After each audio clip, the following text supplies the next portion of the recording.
inicialmente, para nós entendermos realmente o assunto, né, que trata aqui de produtos vetoriais, é indispensável que nós distinguamos, né, o que são bases positivas e bases negativas. Por exemplo, nessa figura, nós temos uma base formada pelos vetores V1, V2 e V3.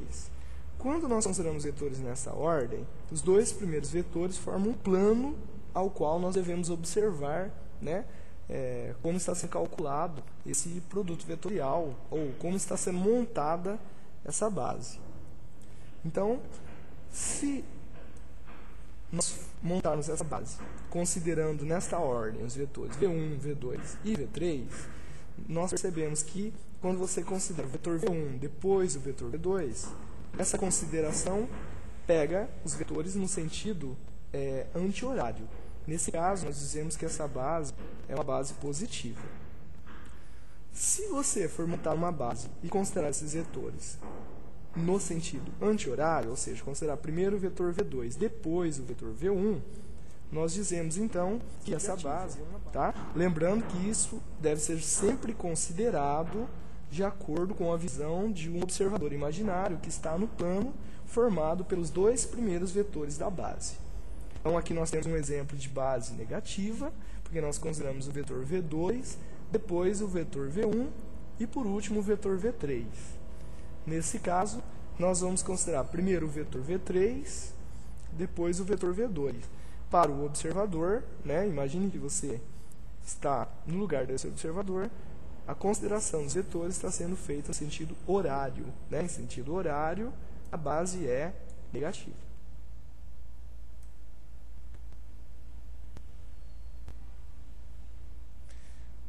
Vale a pena lembrar que, dependendo do ponto de vista, dependendo do ângulo que você observar uma situação, você pode imaginar que uma base é positiva e, na verdade, ela não ser uma base positiva. Por exemplo, nessa figura aqui, né, se nós considerarmos os vetores V2, V1 e V3, segundo o nosso ângulo de visão, nós imaginaremos que os vetores estão sendo considerados no sentido horário, né? Então, no sentido horário, essa base seria negativa. Mas nós devemos observar isso de acordo com o nosso observador aqui imaginário, que está no plano formado pelos dois primeiros vetores. Como ele está nesse plano formado pelos dois primeiros vetores, o que nós podemos perceber? Podemos perceber que o sentido para ele é o sentido anti-horário, né? Porque se nós consideramos V2, V1 e depois V3, né, seria o sentido anti-horário.